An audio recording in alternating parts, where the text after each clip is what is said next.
Why deep it up when you can dive right in? Why let things simmer when you can cook up a storm? Why live life in half measures when you can live it to the brim?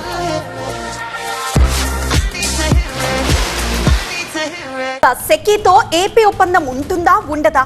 ఈ వ్యవహారంలో భారీగా ముడుపులందా అన్న ఆరోపణలు వచ్చిన నేపథ్యంలో విద్యుత్ శాఖపై Chandrababu review నిర్వహిస్తున్నారు. ఈ రివ్యూతో ప్రస్తుతం ఉత్కంఠ నెలకొంది. పాత ఒప్పందాలను చంద్రబాబు రద్దు చేస్తారా? అదానీ వ్యవహారంపై ఏపీ ప్రభుత్వ వైఖరి ఏంటి?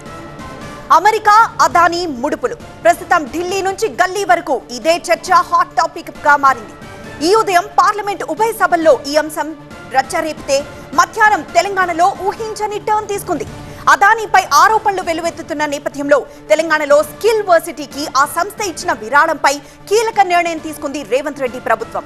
100 కోట్ల విరాళం నిరాకరిస్తూ అదానీకి లేఖ రాయాలని నిర్ణయం తీసుకుంది తెలంగాణ సర్కార్. మరి ఏపీ సంగతి ఏంటి? జగన్ ప్రభుత్వ హయాంలో సౌర విద్యుత్ కొనుగోలు ఒప్పందంలో అక్రమాలు జరిగాయని అనుమానిస్తోంది ఏపీ ప్రభుత్వం. అదానీపై ఆరోపణలు వస్తున్న నేపథ్యంలో సెకీతో చేసుకున్న ఒప్పందాలను సమీక్షించాలని చంద్రబాబు సర్కార్ భావిస్తోంది. తాజాగా విద్యుత్ శాఖపై సమీక్ష నిర్వహించిన చంద్రబాబు గత ప్రభుత్వ హయాంలో చోటు చేసుకున్న ఒప్పందాలపై ఆరా తీసినట్లు తెలుస్తోంది. విద్యుత్ సరఫరాపై గత ప్రభుత్వం సెకీతోనే ఒప్పందం చేసుకుంది. అయితే ఆ సంస్థ సరఫరా చేయాల్సిన విద్యుత్ను తానే చేస్తానని అదానీ సంస్థ ముందుకొచ్చింది.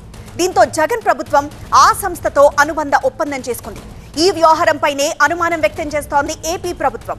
మరి గత ప్రభుత్వ ఒప్పందాలపై చంద్రబాబు ఎలా ముందుకు వెళ్లబోతున్నారు? పాత ఒప్పందాలు రద్దు చేసే అవకాశం ఉందా? మరింత సమాచారం అసోసియేట్ ఎడిటర్ ఈశ్వర్ లై ద్వారా అందిస్తారు. ఈశ్వర్, ప్రస్తుతం తెలంగాణ ప్రభుత్వం అయితే అదానీ ఇస్తున్న ఫండ్స్ ని రిజెక్ట్ చేసింది. మరి ఏపీ పరిస్థితి ఏంటి? సెకీతో విద్యుత్ ఒప్పందాలపై చర్చ జరిగిందా? ఒప్పందం ఉంటుందా ఉండదా?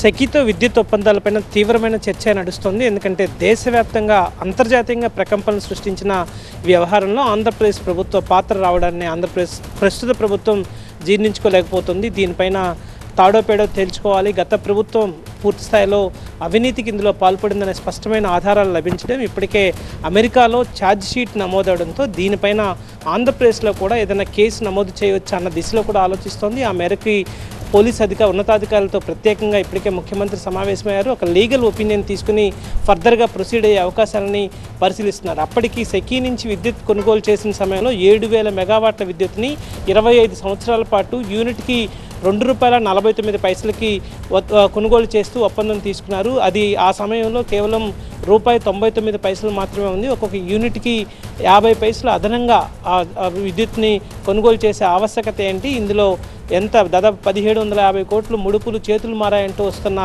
ఆరోపణల వెనుక వాస్తవం ఎంత అన్న దాని మీద ప్రభుత్వం చాలా సీరియస్గా వర్కౌట్ చేస్తుంది. అందుకు సంబంధించి ఈరోజు వాస్తవానికి సీఎం షెడ్యూల్లో ఎలక్ట్రిసిటీకి సంబంధించి కావచ్చు, లేకపోతే ట్రాన్స్కో డిస్కమ్లకు సంబంధించి రివ్యూ అయితే లేదు. కానీ ఆల్ ఆఫ్ సడన్ అందుబాటులో ఉన్న అధికారులందరినీ ముఖ్యమంత్రి తన కార్యాలయానికి పిలిచారు. ఏపీ జెన్కోకు సంబంధించిన అధికారులు, అలాగే అన్ని డిస్కమ్ల సీఎండీలు కావచ్చు, అలాగే జెన్కో అధికారులు, ఎలక్ట్రిసిటీ అధికారులు మొత్తం కలిసి ఈ సమావేశంలో హాజరయ్యారు. ఒకవేళ అందుబాటులో లేని వాళ్ళని, సుదూర ప్రాంతంలో ఉన్న వాళ్ళందరినీ వీడియో కాన్ఫరెన్స్లో లైన్లోకి తీసుకున్నారు. అప్పట్లో ఎలా ఈ ఒప్పందం జరిగింది, ఆ ఒప్పందానికి ముందు జరిగిన ప్రాసెస్ ఏంటి అన్నట్టుగా పెద్ద ఎత్తున ఈరోజు ముఖ్యమంత్రి చర్చించారు.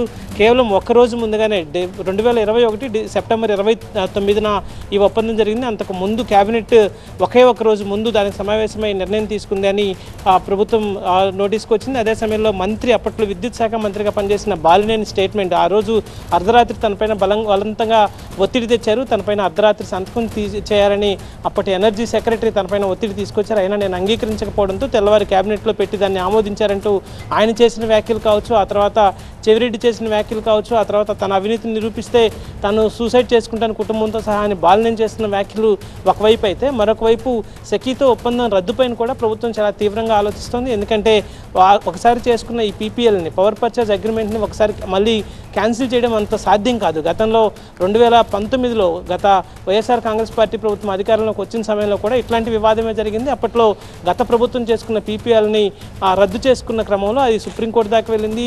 చాలా తీవ్రమైన పరిణామాలు అందులో ఉంటాయని చెప్పి అనేక సంస్థలు హెచ్చరించాయి. కేంద్రం కూడా జోక్యం చేసుకోవాల్సి వచ్చింది.